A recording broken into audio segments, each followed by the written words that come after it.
are cities that are more than just bricks and mortar. Cities built on ideals. Cities shaped by a belief that the human experience can be greater tomorrow than it is today. Edinburgh is one of those places.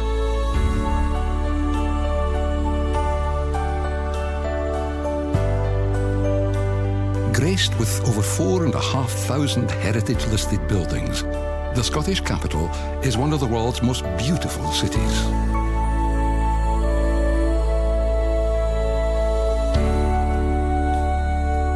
Edinburgh's Old Town, with its Royal Mile, is filled with the ghosts of medieval merchants, body snatchers and poets, while its Georgian-style New Town still shines with the glories of the Scottish Enlightenment. Edinburgh is studded with lofty crags and spectacular gardens, and throughout the year hosts parties and festivals like no other. To see Edinburgh in all her glory, walk, ride, or even climb to Arthur's Seat, the highest of the city's 7 peaks. Some historians believe that this peak was the site of King Arthur's legendary castle, Camelot, which is hardly surprising, as Edinburgh has been at the clashing crossroads of history for millennia. Nearby, on another volcanic crag, rise the battlements of Edinburgh Castle, the very symbol of Scotland itself. Over the last 11 centuries, this castle has been laid siege to 26 times as opposing clans, kings, and countries battled with broadsword and cannon. But still it stands, a testimony to the indomitable spirit of the Scots.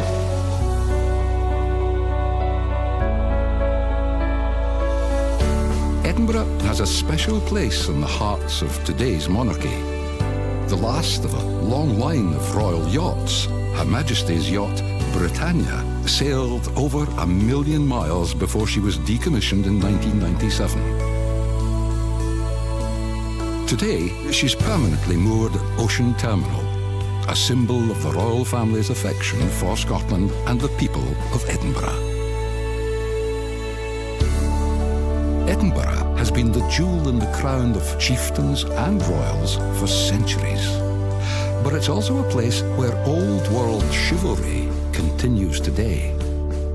Beneath the crown spire of St Giles Cathedral is Thistle Chapel, which honours the 16 living knights and ladies of Scotland's oldest order, as well as those who came before.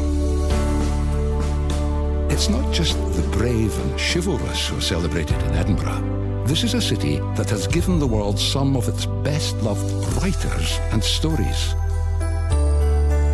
In Princes Street Gardens rises the world's largest monument to a writer, dedicated to Sir Walter Scott, who penned epics such as Ivanhoe and Rob Roy. Nearby, at the Writers' Museum, learn more about Scott and 2 more of Scotland's most cherished literary adventurers, Robert Burns and Robert Louis Stevenson. Edinburgh continues to cast their spell over contemporary writers too. J.K. Rowling wrote the first 2 of her Harry Potter series in cosy old town nooks such as the Elephant House Cafe. But history and literature aside, perhaps the greatest gifts that Edinburgh has given humankind is in the field of knowledge, which once earned the city the title the Athens of the North. For over 4 centuries, the University of Edinburgh has given us intellectual giants such as Charles Darwin, David Hume, and Alexander Bell. Explore centuries of innovation at the Scottish Museum, or head to South Queensferry to see the Forth Bridge, an engineering marvel when it opened in 1890, and one which still takes the breath away today.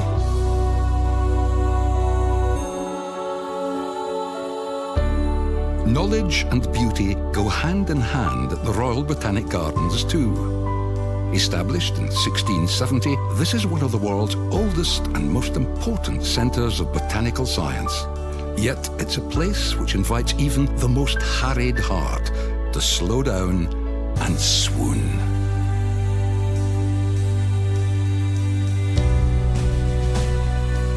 Beauty is honoured at every turn in Edinburgh, whether it be the elegant interiors of the Georgian house, the priceless treasures within the Scottish National Gallery, or the simple flower boxes which adorn the city's pubs. Edinburgh is a city that has given the world countless gifts, but perhaps her greatest is this.